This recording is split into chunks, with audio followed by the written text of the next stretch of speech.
Bismillahirrahmanirrahim. Meneruskan konstruksi ayat ya. Misalnya begini, Anda jangan langsung menyalahkan Nabi Adam. Saya ini sering kampanye untuk membela Nabi Adam, karena banyak kiai yang cerita Nabi Adam itu salah melulu. Nanti kan kita di surga kan nggak perlu ngajukan kredit, nggak perlu punya istri cantik yang minta ke mall, karena kelebihan bidadari itu cantik, nggak minta belanja. Sudah gitu di madu juga nggak protes.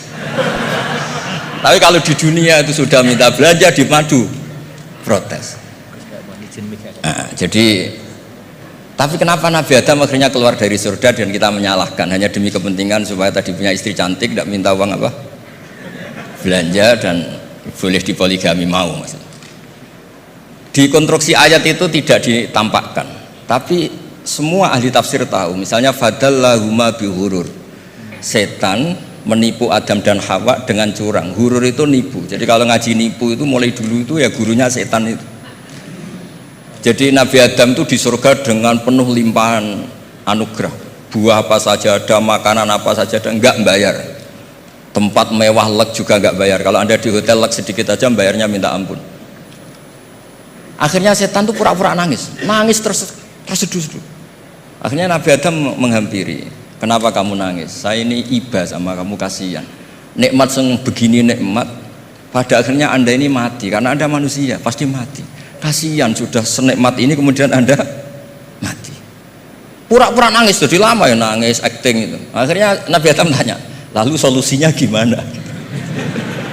Terus setan tinggal numpangi. Hal adulluka ala syajaratil khuldi wa mulkil la yafla. Kamu mau tak kasih vitamin, makan pohon khuldi, nanti kalau kamu makan itu terus abadi. Jadi terus setan, Nabi Adam mulai ragu ya, tapi Allah melarang saya makan pohon khuldi itu, syajaratul khuldi itu. Kamu tidak usah cari tafsirnya, itu anggur apa ketela apa duren, itu namanya orang kurang penggawean itu gak penting.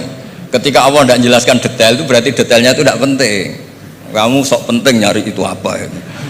Allah saja tidak menjelaskan, kok kamu yang manusia mau menjelaskan. Akhirnya Nabi Adam tanya, apa betul Allah itu melarang saya makan itu? Terus Allah cerita, wa qasamahuma inni lakuma laminan nasihin. Terus setan itu cerita, demi Allah saya tahu info terbaru bahwa sekarang nggak apa-apa. Jadi hukum terbaru itu. Singkat cerita Nabi Adam makan.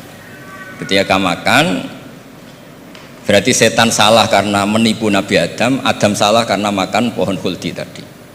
Apa yang terjadi? Allah manggil Nabi Adam, Adam kenapa kamu makan itu?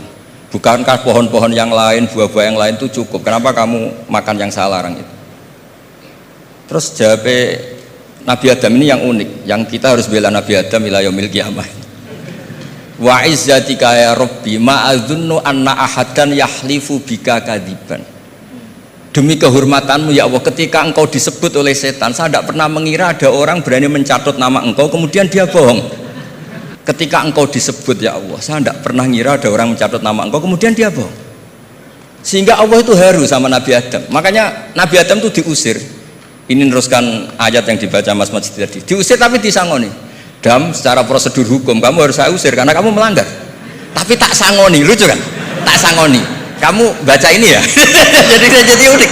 Makanya ayatnya fatalaqqa Adamu mir Rabbi. Bukan kreasinya Nabi Adam. Kalimat itu bukan kreasi Nabi Adam, tapi hadiah sama Allah. Ini kamu secara pelaturan tak usir, tapi tak sangoni, ini dibaca nanti. Tapi Nabi Iblis tidak disangoni. Karena memang dia penipu betul. Udah gitu akting pura-pura nangis, pura-pura ini itu. Jadi bener-bener penipu ulung. Makanya sekarang pun kalau penipu itu memang harus sopan, harus nangis. Itu cara untuk karena sanatnya penipuan memang begitu, sanat awalnya memang begitu. Pura-pura nangis terus pura-pura itu. Jadi itu memang cara paling efektif untuk apa? Nipu. Ada sanatnya. Nah, lalu kenapa ada hadis mangqala la ilaha illallah dakhalal jannah? Ini terakhir terus nanti Mas Majdi ngendikan terus doai sekalian. Perintah sebul bed, bukan permintaan, perintah. Perintah itu bukan berarti tidak sopan. Memang bahasa Indonesia itu gitu. Permohonan itu mesti diabaikan. Kalau perintah itu agak tegas ya. Bukan masalah. Jadi begini, saya ulang lagi konstruksi ya, konstruksi ayat fadallahuma bihurur. Kenapa mangqala la ilaha dakhalal jannah? Itu unik. Kalau kita baca hadis, ada orang itu pendosa, salahnya sudah minta ampun. Sama Allah dipanggil. Ini hadis musnad, riwayat Musnad Ahmad dan banyak riwayat yang lain. Dipanggil, "Fulan, kamu ke sini. Kamu lihat itu apa?" "Bok, Gusti." "Berapa?" 99. Per bok itu maddul basor. Sepanjang mata melihat itu isinya dokumen kesalahan dia. Jadi nggak kayak yang di pengadilan itu hanya beberapa tumpuk. Itu sepanjang dia lihat itu kesalahannya dia.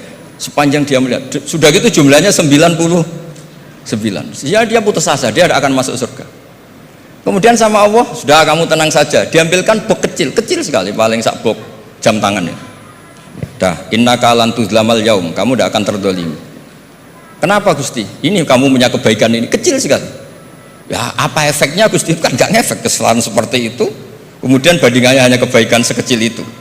Dah kamu tenang aja. Setelah ditimbang box 99 yang jumlahnya maddul basor kira-kira 3 kilo sama satu wadah jam kecil, ternyata setelah ditimbang itu menangnya 1 jam kecil karena isinya la ilaha illallah. Malaikat itu gak berani. Kamu berani ada namaku kemudian kamu abaikan. Malaikat yang nimbang Pak Warsono itu diprovokasi sama malaikat yang lain. Kamu berani nggak mempertimbangkan kata Allah di situ? Wah ya tidak berani. Itu disebut fala yaskulu ma'asmillahi ta'ala syai'un, dibandingkan asma Allah itu tidak ada yang bisa ngungguli. Nah, di sini terus para torekot, para apa konwiridan Allah, Allah, Allah.